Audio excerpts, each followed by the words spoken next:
everyone, it's Lindsay and welcome back to my channel. I hope you all are doing well this week. I'm hanging in there. By a thread. I have carpal tunnel in both wrists right now. So we're doing our best. Today I wanted to talk about middle grade and actually revive a long hibernating series that I started a couple years ago called Book Recs for Writing ...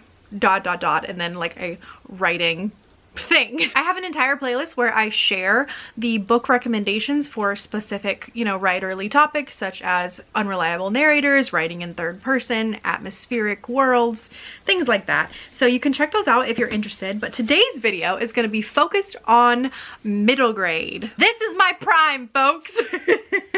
Middle grade is my category. So I have some recommendations here for you guys if you want to start writing middle grade, if you're a little bit scared, if you've been writing adult or YA and you're switching over and you're not really sure what to do.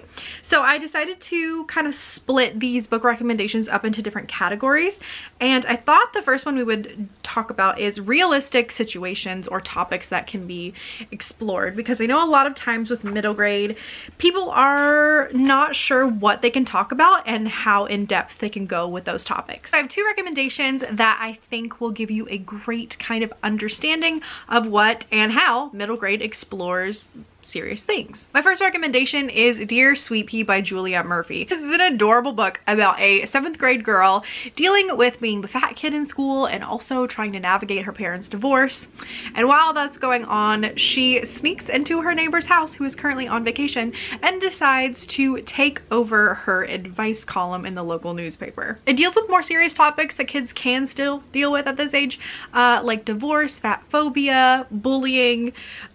She has her first period, first friendship breakups, and things like that, but still has a spin on it in a way that it's cute and funny and super relatable. So I think that this is a great recommendation if you're trying to figure out how to balance serious topics with some more comedic relief. My next recommendation is The Thing About Jellyfish by Ali Benjamin. This is a book about a little girl named Susie whose best friend dies tragically, and she convinces herself that the reason for her death was because of a rare jellyfish sting, and she will go basically to the ends of the earth to prove that her theory is correct. This is a rather more serious and heart-wrenching, kind of a tearjerker middle grade, to be honest. However, it does deal with things like death and grief, and also kind of mental illness, although I don't think it's really talked about on page. I think that, like, if you're a parent and you're reading this with your kid, it would be a great way to open a discourse about mental health and things like that. But it does like really get into nitty-gritty of these kind of heavier topics in a middle grade setting. So I think it could help you kind of navigate that if that's what you're going for with your middle grade. Okay, next I thought we could talk about voice, because I know a lot of people struggle with figuring out how to make their Authortuber voice sound, like a kid. It is difficult. Honestly, I think the best thing you can do for that is just read a bunch of middle grades. Honestly, any of them on this list would be perfect for that, but I do have a couple favorites that I just want to share for voice. So the first one is Maybe a Mermaid by Josephine Cameron. I love this book. I think it's so underrated. It's so cute. It is a little bit of a younger middle grade, so the voice there will be different than if you pick up an older middle grade voice.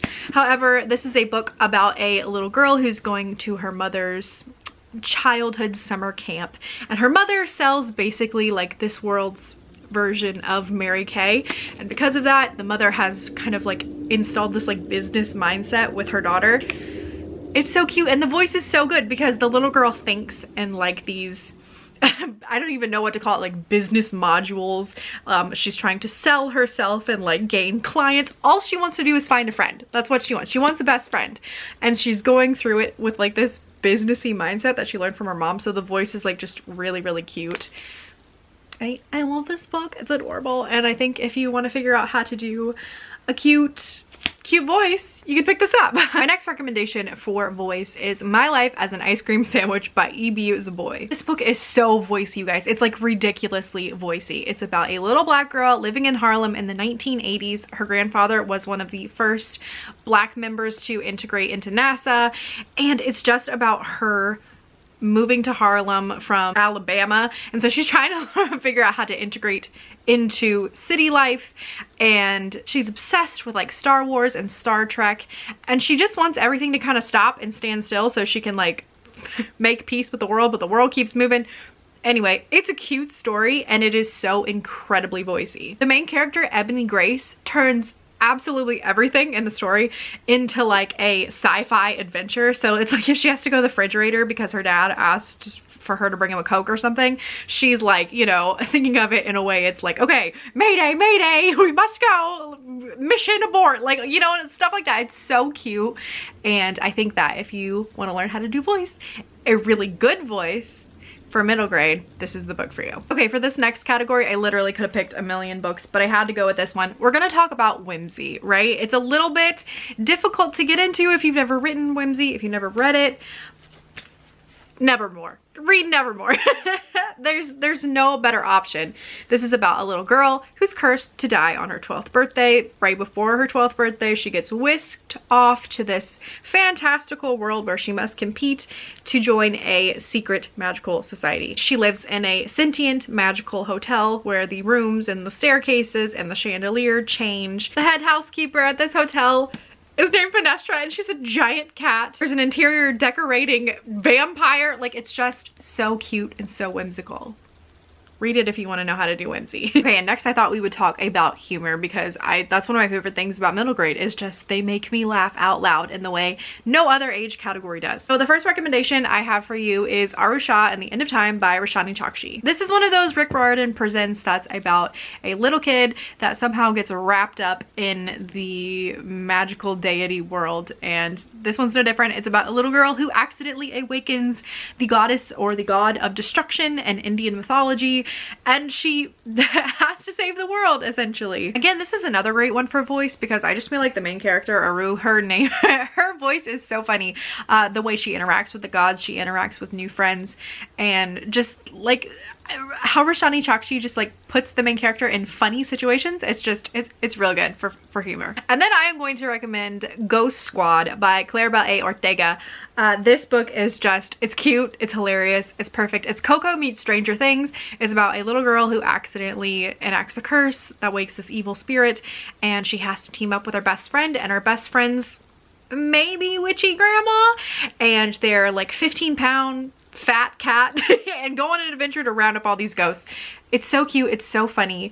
The cat and the grandma, like, I don't need anything else. Like, comedic wise, give me a sassy grandma and a fat cat and I'm good to go. I feel like I could recommend a million more middle grades for you to read if you want to write middle grade, but the list would just be so long, and then this video would be 45 minutes and I can't do that. So just pick up all of the middle grade you can, but specifically these books might help if you're worried about, you know, the certain categories that I place them in. Let me know down in the comments if you have any middle grade recommendations, specifically books that came out like within the past 2 years. I really need to catch up on some of the more recent middle grade releases. And thank you guys so much for watching. Don't forget to like and subscribe, and I will catch up with you guys next week. Bye!